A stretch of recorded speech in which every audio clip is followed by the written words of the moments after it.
The drums of Skirich began at dawn, and every dragon in the Spire city knew what they meant. Today was a trial day. Red stone towers rose from the cliffs like teeth, and hundreds of wings filled the sky as young dragons flew toward the great ring to watch the newest test of strength. Finn did not want to fly there. He walked instead, slow and quiet, his small silver body barely reaching the knee of a grown dragon. He was the smallest dragon ever born to the royal line of Skirich, and everyone in the city knew his name for the wrong reason. They called him the Runt Prince, though never where his mother could hear. At the center of the great ring stood a tall stone pillar wrapped in old chains. The trial was simple to explain and hard to do. Each young dragon had to break the chain using only their own strength, no fire, no claws, just the raw power of their body. It was an old test, meant to show that a future ruler could carry the weight of their people. Drask went first. He was Finn's older brother, twice his size, with scales the color of dark iron and a temper to match. He struck the chain once, twice, and on the third strike it shattered into pieces. The crowd roared. Dragons stomped their feet on the stone until the whole ring seemed to shake. Drask raised his head high and looked over the crowd like he already wore the crown. Then it was Finn's turn. He walked up to the pillar slowly. The chain looked heavier than he remembered. He pressed his small claws against the metal and pulled with everything he had. Nothing happened. He tried again, digging his feet into the stone floor, straining until his wings shook. The chain did not move at all. Somewhere in the crowd, a young dragon laughed, and then another, until the sound spread like fire through dry grass. High above, on a balcony carved into the tallest spire, Queen Vera watched everything without a single word.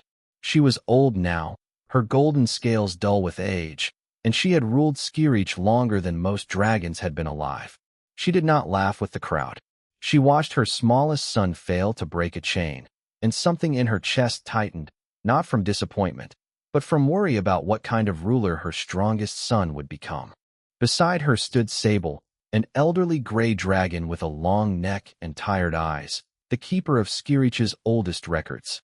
Sable had watched 100 trials in his long life, but he leaned forward slightly when Finn tried a third time, this time not pulling straight, but twisting the chain sideways along a weak link near its middle. It still did not break, but for a moment, the metal groaned. Sable noticed. Almost no one else did. Finn stepped back from the pillar, breathing hard, his face burning with shame. He did not look at the crowd. He turned and walked away before the trial officials could even announce his failure out loud. That night, Finn climbed to a quiet ledge far from the palace, a place he often went when the city felt too loud and too small for him.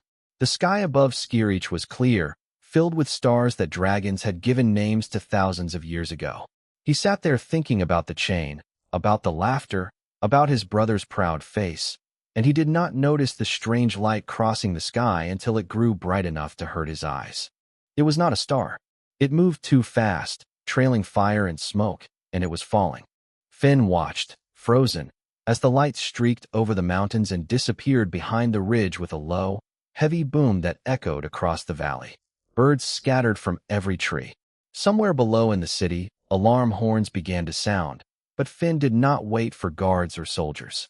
He spread his small wings and flew toward the smoke rising over the far ridge, faster than he had ever flown in his life. What he found on the other side of the mountain was unlike anything in Skirich's old stories. A great metal shape lay broken across the rocks, torn open along one side, still glowing faintly with heat. It was not alive, not a creature, but it was clearly built by someone. Sparks fell from a gash in its hull like tiny orange stars. Finn landed carefully on a boulder a safe distance away, his heart pounding. He almost turned back to fetch the guards. Then he heard a sound from inside the wreck, a voice, low and strained, speaking words he did not understand. A shape climbed out through the broken hull, coughing from the smoke. It stood on two legs, had no wings, no scales, no tail, and was roughly the size of a young dragon standing upright. It wore strange gray clothing and carried a small metal case in one hand. When it looked up and saw Finn sitting on the rock, it froze completely still. Finn froze too. Neither of them moved for a long moment. Finally, the strange creature raised one hand slowly, palm open, and said something in a calm, steady voice.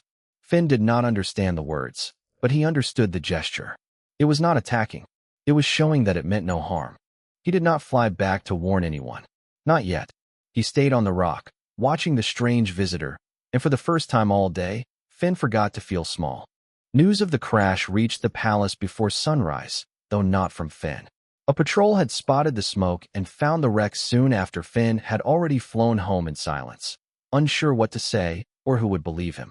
By the time the sun rose fully over Skirich, guards had surrounded the broken ship, and 2 human survivors had been brought before the court in chains of soft rope, not because anyone knew if they were dangerous, but because no one knew what else to do with them. The throne room of Skirich was carved from a single mountain of black stone, its ceiling open to the sky so that sunlight fell in long golden bars across the floor. Queen Vera sat on her high seat, watching the 2 strange creatures kneeling below her. One was tall, with short brown hair and steady eyes, who gave his name as Ethan Cole. The other, shorter and quicker to speak, was called Grace. Neither looked afraid, though both looked tired and covered in soot from the crash. Drask stood near the throne, arms crossed, his tail flicking back and forth with impatience. He did not bother lowering his voice. "They fell from the sky in a machine none of us understand," he said. "That means they have knowledge worth taking. Question them, learn what they know, and then decide if they are worth keeping alive." A murmur ran through the gathered nobles. Many nodded in agreement. To them, it was a simple matter of strength and advantage, the same way Skirich had always measured worth. Queen Vera raised one claw, and the room fell silent. She studied the 2 humans for a long moment before speaking. "You crossed our sky uninvited," she said, her voice low and even. "Tell me why I should not treat you as my son suggests." Ethan Cole rose slightly from his knees, careful and calm despite the danger around him. "We did not come here to take anything," he said. "Our ship was damaged before we ever reached your world. We are explorers, not soldiers. If you let us repair our ship, we will leave, and you will never see us again." Drask laughed, a short, sharp sound. "Repair it yourselves? With what? You have no claws, no fire, no wings. You could not even climb down from that wreck without help." Grace opened her mouth to answer, but Vera lifted her claw again, silencing the room a second time. She was quiet for a long while, weighing the risk of keeping strangers close against the risk of destroying something she did not yet understand. "You will stay under guard," she finally said. "You may attempt to repair your vessel. If you try to harm anyone in my city, you will not leave it. Someone will be assigned to watch you at all times." That someone, to the surprise of the entire court, turned out to be Finn. It was Sable's idea, quietly suggested to the queen after the trial ended. A task too small and unimportant for Drask to want it, and exactly the kind of task no one would think twice about giving to the smallest prince. Finn accepted without complaint, secretly relieved to be given any purpose at all after the humiliation of the chain trial. Over the next several days, Finn sat near the crashed ship and watched the 2 humans work. He expected them to struggle, the way Drask had promised they would. Instead, he watched Ethan Cole climb into the broken hull with a simple metal tool and begin cutting away twisted metal with careful, steady hands. He watched Grace lay out small parts on a cloth, testing each one, discarding the broken pieces and setting the working ones aside in careful rows. They had no fire breath, no great strength, no wings to lift heavy plating into place. Yet piece by piece, the ship that had looked like a dead thing on the mountainside began to look less broken. They built small pulleys from cord and metal poles to move parts too heavy to lift by hand. They argued sometimes, quickly and without anger, then agreed on a solution and kept working. Finn found himself leaning closer each day, asking questions in halting words as he slowly learned pieces of their language, and they in turn learned pieces of his. Ethan Cole never once made Finn feel small for asking. He answered every question patiently, even the ones about why a creature that could not fly would risk crossing the stars alone in a ship instead of staying safely on the ground. Because staying safe never taught anyone anything worth knowing. Ethan told him one evening, wiping grease from his hands. "You learn more from what breaks than from what never gets tested." Finn thought about the chain in the great ring, about the twist near the weak link that Sable alone had noticed, and said nothing, but he did not forget the words. Sable visited often as well, standing quietly at the edge of the camp, watching Finn more than he watched the humans. One evening, after Finn had gone home, Sable opened one of Skirich's oldest record scrolls and found a passage he had not read in decades, a passage describing visitors from beyond the sky who had come to Skirich once before, long before Vera's grandmother ruled. The old records were faded, and much of the story was lost, but one line remained clear enough to read. They did not come to rule us. They came to remind us what we had forgotten. Sable rolled the scroll closed slowly and looked out toward the mountains, toward the camp where a tiny silver dragon sat beside two strange creatures from the stars, none of them yet knowing how much was about to change. The first crack appeared in the high cisterns on a quiet afternoon, and by evening, half of Skirich could hear the sound of stone groaning deep inside the mountain. The high cisterns were older than the throne itself, carved deep into the peak above the city, holding the water that fed every spire, every home, every field on the lower slopes. Dragons did not build things quickly or carelessly. The cisterns had stood for 1,000 years without failing once, which was exactly why no one in the court knew what to do now that they finally had. Finn felt the ground shake while he was walking toward the human camp, a low tremor that rattled loose stones down the cliffside. By the time he reached the palace, the throne room was full of shouting nobles and frightened messengers. Water was leaking from cracks near the base of the mountain, and worse, the engineers who tended the cisterns warned that the whole structure could collapse within days, taking half the lower city with it. Queen Vera called every senior engineer in Skirich to the throne room. They arrived with old scrolls and older opinions, arguing over which ancient ritual of stone mending should be used first. One insisted on a chant passed down for centuries. Another wanted to seal the cracks with molten rock breathed directly from a dragon's throat, a method that had not been attempted in generations because it was considered too dangerous to try on something so large.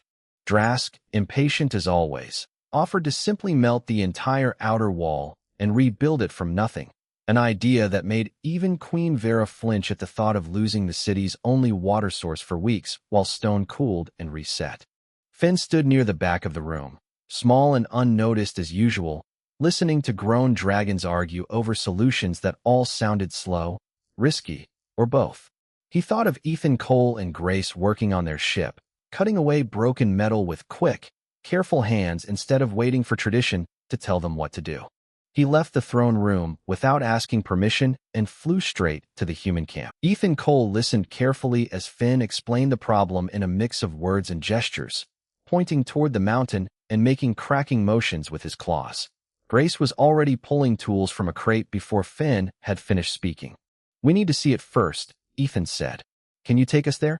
No human had ever been allowed near the palace grounds without a full guard, let alone inside the sacred cisterns. Finn knew what he was risking by bringing them there without permission, but he also knew the cracks would not wait for the court to finish arguing. He led them up the mountain path himself, moving as fast as his wings could carry two humans holding onto a rope harness beneath him.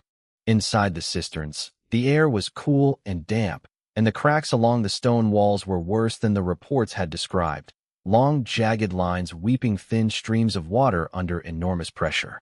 Ethan Cole ran his hand along one crack, then another, studying the pattern instead of the size. "This isn't one wall failing," he said.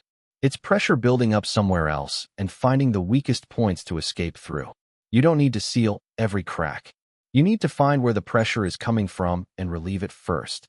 Grace was already unrolling a length of thin metal pipe and cord. Working together, she and Ethan built a rough system of channels to redirect the leaking water away from the weakest cracks and down through a side tunnel harmlessly, buying time instead of fighting the pressure directly. It was not a permanent fix. It was something better in that moment, a fast one. Finn made himself useful in the only way he could. His small body let him crawl into gaps too narrow for any adult dragon, placing the metal channels exactly where Ethan and Grace directed, tightening joints by feel in spaces too tight, even for human hands. What would have taken a team of engineers hours of careful, dangerous work took the three of them less than one. By the time Queen Vera and a group of alarmed engineers arrived at the cisterns, drawn by reports that the Runt Prince had led two humans into the sacred chamber without permission, they found the leaking water already redirected, the pressure easing, and the worst cracks no longer growing. Finn stood beside Ethan, Cole, and Grace, soaked and exhausted, bracing for punishment. Instead, Queen Vera walked slowly along the new channels, studying the simple, ugly, effective work with an expression the court rarely saw on her face. Surprise. You did this in an afternoon, she said, not quite a question. It will not hold forever, Ethan Cole answered honestly. But it will hold long enough for your engineers to repair the deeper stone properly, without losing the city to flooding first. Drask, who had followed the queen up the mountain expecting to find failure, said nothing at all. For the first time, he looked at Finn not with mockery, but with something closer to suspicion. Sable arrived last, moving slower than the others, and stood quietly at the edge of the chamber studying the channels, the cracks, and the small silver dragon standing tired but proud beside two humans who had just saved a piece of Skirich with nothing but tools and clear thinking. That night, word spread through the city faster than the water once had. The Runt Prince had saved the high cisterns. Few believed it at first. By morning, everyone did, because the water still ran clean and the mountain still stood. Queen Vera's health had been failing quietly for months, hidden behind long robes and careful posture. But by the time the leaves on the lower slopes began to turn gold, even the court could no longer pretend not to notice how slowly she now climbed to her throne. The healers spoke to her privately and left with grim faces. Within a week, the horns of Skirich sounded the call that every dragon in the city had been expecting for years. The trials of succession had begun. Unlike the simple chain trial Finn had failed months earlier, the trials of succession were 3 tests stretched across 3 days, designed centuries ago to measure whether a future ruler had strength, wisdom, and mercy in equal balance. Any dragon of royal blood could enter. For as long as anyone could remember, only one name had ever mattered in Skirich when the horns sounded. This time, there were 2. Drask entered without hesitation, certain of victory.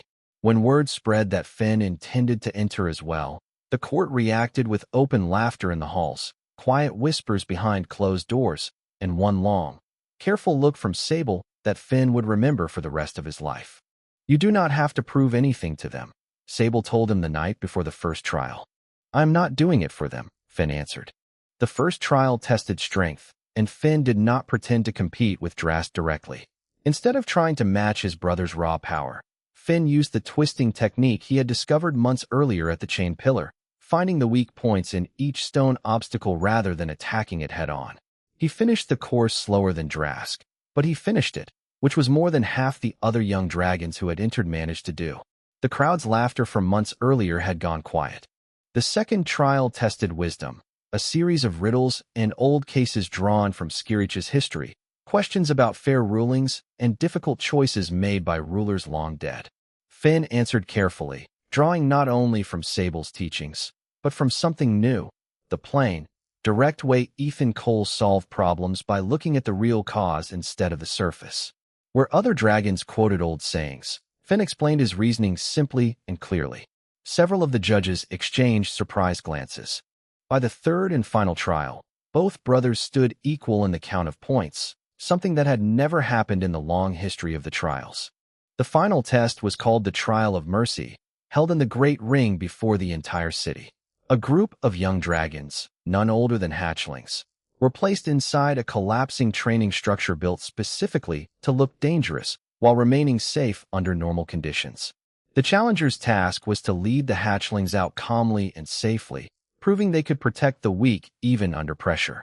No one had accounted for the human survivors being present in the crowd that day, standing near the front at Finn's quiet request, nor for what happened when one of the old support beams, weakened by the earlier cistern tremors no one had properly repaired yet, gave way early and for real. The structure groaned and shifted sideways. Real dust and Real stone began falling for the first time in the trial's long history. Somewhere inside, the hatchlings began to panic. Drask reacted first, exactly as his instincts told him to. He charged forward, roaring, trying to physically tear an opening through the collapsing wall with brute strength, sending more debris crashing down instead of less. A support beam cracked further under the impact, and the far side of the structure began to lean dangerously toward the section where the hatchlings were trapped. Finn did not charge. He remembered Ethan Cole's calm hands moving through the wreck of a crashed ship, never rushing, always studying the structure before touching it. He circled the collapsing building quickly, found a narrow gap on the opposite side away from the falling debris, and called out in a steady voice for the hatchlings to move toward the sound rather than toward the noise and dust. His small size let him slip through the gap easily, and one by one, he guided the frightened hatchlings out through the same narrow path, calm and unhurried even as more stone fell behind them. The last hatchling was barely clear when the remaining wall finally came down completely, collapsing into a harmless pile of broken stone instead of a disaster. Silence fell over the great ring. Then, slowly, the crowd began to cheer, not for Drask, who stood bruised and covered in dust from his failed charge, but for the small silver dragon who had walked calmly into danger and led every hatchling out safely. Queen Vera rose from her seat despite her weakness, standing tall one final time before her people. "The trials are complete," she announced, her voice carrying across the ring. "The judges will confirm what every dragon here has already seen with their own eyes." By nightfall, the judge's decision was formally recorded in Skirich's oldest scrolls. Fen, once mocked as the smallest and weakest of the royal line, had won the right to be named heir to the throne of Skirich. Drask left the ring without a word to anyone, his pride wounded far deeper than any bruise from the fallen stone. Sable watched him go with quiet concern, sensing that the true trial for Skirich's future had not yet finished, not even close. Finn stood alone in the center of the ring as the crowd slowly dispersed, looking up at the darkening sky, thinking not of the crown now waiting for him, but of a strange voice on a broken mountainside months ago, telling him that nothing worth knowing came from staying safe. 3 days after the trials ended, the entire court of Skirich gathered beneath the open sky of the throne room for the coronation that every dragon expected to be a simple formality. Banners hung from the black stone walls. Elders from every spire city had traveled for days to witness the moment the crown would finally rest on a new head. Queen Vera sat weakly upon her throne, a plain circlet of dark gold resting on a cushion before her, waiting to be lifted and placed on her chosen heir. Finn stood at the base of the throne steps, smaller than every dragon around him, exactly as he had always been, except now every eye in the room watched him with respect instead of pity. Queen Vera rose slowly, lifted the crown with both claws, and spoke the ancient words that had opened every coronation in Skirich for 1,000 years, asking her son if he was ready to accept the weight of the throne and the people upon it. The room waited for the traditional answer. Finn did not give it. "I cannot accept this crown," he said instead, his voice carrying clearly through the silent hall. For a long moment, no one moved. Then the whispers began, spreading through the gathered nobles like wind through dry leaves. Queen Vera lowered the crown slightly, studying her son's face for any sign of fear or doubt, finding none. "Explain yourself," she said quietly, giving him the chance the court was not willing to give. Finn turned to face the room instead of his mother, forcing himself to hold steady under hundreds of watching eyes. "The trials tested strength, wisdom, and mercy," he said. "I passed them because I learned to solve problems differently than any dragon before me, not through greater strength, but by watching someone else. Someone who is not a dragon at all." A low growl rippled through parts of the crowd. Near the front, Drask stepped forward, his eyes hard. "You would throw away everything our line has built," Drask said, "for a creature that fell out of the sky by accident." "I would build something greater," Finn answered, not backing down. "Skirich has ruled itself the same way for 1,000 years, strength answering strength, tradition answering tradition.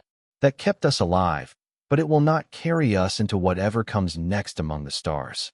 We need someone who already knows how to build bridges instead of walls, because for months, I have watched exactly that happen, in the cisterns, in the wreck of a broken ship, and in the Great Ring 3 days ago." He looked toward the edge of the hall, where Ethan Cole stood quietly among a small group of guards who had long since stopped treating him like a prisoner. "I asked that the crown of Skirich be given to Ethan Cole," Finn said, "with myself remaining at his side as advisor, bound to guide him through our laws and our history, so that our people are never ruled by a stranger, but by a partnership." The hall erupted. Nobles shouted over one another, some in outrage, some in confusion, a few, quietly, in curiosity. Drask's voice rose above the rest, sharp and furious. This is madness. A human cannot sit on the throne of dragons. It has never happened in the history of our people, and it never should. Neither has a human ever saved our cisterns, Sable said, stepping forward from beside the throne, his old voice steady despite the chaos around him. Neither has one led our hatchlings out of a real collapse, while a dragon twice his size caused it trying to prove his strength. Drask's head snapped toward Sable, fury flashing in his eyes, but the elder scholar did not flinch. Queen Vera raised a claw, and slowly, reluctantly, the room quieted enough for her voice to be heard. She studied her youngest son for a long moment, the crown still held loosely in her claws. You understand what you are asking, she said, not unkindly. You would give up everything you were just proven worthy to take. Are you certain, Finn? Finn thought of the chain he could not break, the laughter that had followed him for years, and the quiet, steady confidence he had found not from becoming stronger, but from learning a new way to think. He thought of Ethan Cole's calm hands and Grace's quick, practical solutions, of a species that solved problems by testing, failing, and trying again without ever giving up. I am certain, he said. Skirich does not need a stronger ruler. It needs a wiser one, and wisdom does not care what shape it comes in. Then, Vera said slowly, let the court decide what has never been decided before. The elders of Skirich had not gathered to vote on anything in over 300 years. Tradition had always been simple enough that no vote was ever needed, strength decided, and the court accepted. Now, for the first time in living memory, representatives from every Spire city stood in the throne room preparing to decide something no law had ever addressed, whether a creature born under a different sky could rightfully wear the crown of Skirich. Drask demanded the right to speak first, and Queen Vera granted it. Our ancestors built this kingdom with claw and fire, Drask said, pacing before the gathered elders. We survived storms, famines, and wars between Spire cities, all without asking outsiders for help. If we hand our throne to a human now, what does that say about every dragon who came before us? That we were not strong enough to solve our own problems. Sable spoke next, stepping forward with the slow, careful movements of someone who had earned the right to take his time. Strength was never the problem, Sable said. I have read every record this kingdom has kept for 1,000 years, and I can tell you plainly, strength alone has never once saved Skirich from disaster. Wisdom saved us. Careful thought saved us. And 3 days ago, in the Great Ring, wisdom wore a human's face while strength wore a dragon's, and only one of them walked every hatchling out safely. The room grew quiet at that, several elders exchanging uncertain glances. Ethan Cole was asked to speak, and he stepped forward carefully, aware that every word would matter. I did not come here looking for a crown, he said honestly. I came here in a broken ship, expecting nothing from your world but a place to make repairs. What I found instead was a young prince willing to trust a stranger enough to ask for help, twice, when it mattered most. If your people decide I am not fit to lead you, I will accept that and leave when my ship is ready, with no hard feelings. But if you ask me to stay, I will not rule Skirich the way your old stories describe conquerors ruling foreign lands. I would rule beside Finn, using his knowledge of your laws and his understanding of your people, because I do not believe wisdom belongs to only one kind of creature under one kind of sky. The vote that followed was long and difficult, with elders arguing late into the evening, some refusing to consider the idea at all, others remembering quietly how their own families had once been saved from the cisterns collapsing, how their hatchlings had once nearly died beneath falling stone before a small silver dragon guided them out safely. When the final count was read aloud, it was not close, but it was not unanimous either. The majority of Skirich's elders voted to accept the new arrangement Finn had proposed. Drask stood rigid as the decision was announced, his jaw tight, his claws curled at his sides, but he said nothing more. Whatever fight remained in him, he seemed to understand that the court itself had already decided, and no amount of strength could undo a vote freely given. Queen Vera lifted the crown one final time, her hands steadier now than they had been in months, as though the weight she had carried for so long was finally easing. Ethan Cole, she said, will you accept the crown of Skirich, not as its ruler alone, but as its steward? bound in partnership with my son, sworn to protect this kingdom and guide it wisely into whatever comes next among the stars. Ethan Cole knelt, something dragons rarely did before their own throne, let alone visitors from beyond it. I accept, he said, on the condition that this crown belongs to the people of Skirich first, and to me only as long as I serve them well. The crown settled onto his head, a strange and quiet moment after so much shouting and doubt. No cheers erupted immediately, the room too stunned by history changing in front of them, but slowly, one by one, dragons across the hall began to bow, not out of fear, but out of something closer to hope. Finn stood beside the new steward king, smaller than nearly everyone in the room, exactly as he had always been. But for the first time since the day he failed to break a simple chain in front of a laughing crowd, he did not feel small at all. In the months that followed, Skirich began to change slowly, carefully, the way real change always happens. New paths opened between dragon and human knowledge. Cisterns were rebuilt stronger than before, and young dragons growing up in the Spire cities learned a new lesson alongside the old ones. That worth was never measured only in size or strength, but in the courage to try, to fail, and to try again. Grace often said, laughing, that Skirich had gained the strangest king in the galaxy's history, a human who ruled dragons not by command, but by earning trust one honest choice at a time. Sable, watching it all unfold from the quiet corners of the palace library, simply smiled and returned to writing a new chapter in Skirich's oldest and longest story, one that finally, after 1,000 years, belonged to more than just dragons alone.